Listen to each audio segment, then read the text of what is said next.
Okay, so I was working in psychiatry, and it was a rehab service where we were told that we had to use a psychoeducational approach to working with people who had severe mental illness.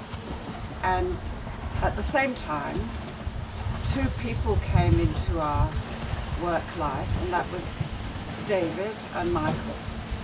And they were offering us such great ideas through that book, which we really had difficulty reading, but we kept trying to read, and it wasn't called Narrative Means to Therapeutic Ends there. But what you were saying in that book just set bells ringing, and with a group of men who were part of that psychiatric service, we decided we'd try out some questions, and as Michael was doing in that video, the wonderful what affects questions was rolled out time and again to these men who helped us, who co-researched with us, exploring these ideas that weren't called narrative therapy ideas then.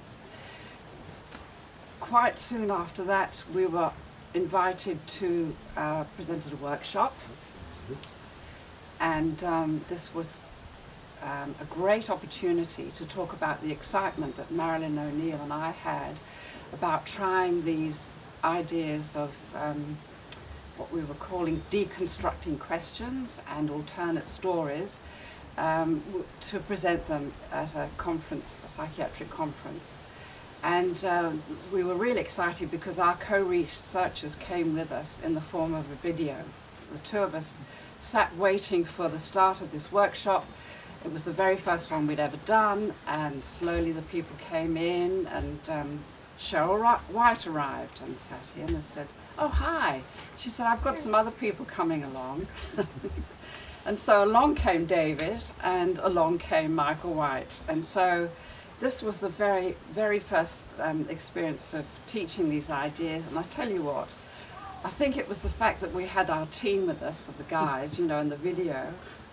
And then these two men were very, very supportive and encouraging. It was just fantastic. That set us on our path, really, of being able to share and explore and delight in these ideas. So thank you, David. You're welcome. Mm-hmm. Gaye and Marilyn did something that no one else has ever done, as far as I know.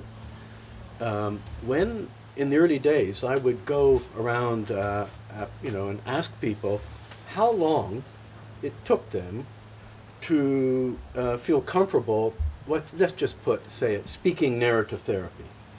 And it was always 3 years. But there was only one exception to this in all my early investigations, and that was Gaye and Marilyn. They did it in 6 months.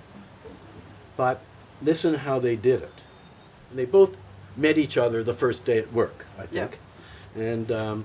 And they decided that they would speak narrative therapy from 9 o'clock to 5 o'clock. The clients weren't there, or the groups that they were doing, but they would speak to each other, and they were fluent in narrative therapy talk in 6 months. And Michael, I don't know if he's ever done this again. Within 1 year, they were presenting internationally, and Michael gave his tapes for you to show in the UK. Michael would not give his tapes to any but the most trusted people. And so this makes, this is the best argument for narrative therapy as anti-language, a language of itself that has to be learned by speaking it. It's the only way to learn language. To learn to swim, you have to get in the water. And actually, probably the second workshop that we did, Jean came along. We thought you were sent to check in on us. I remember you saying that. And again, you were very encouraging. So, yeah, thank you for giving me the chance to say this.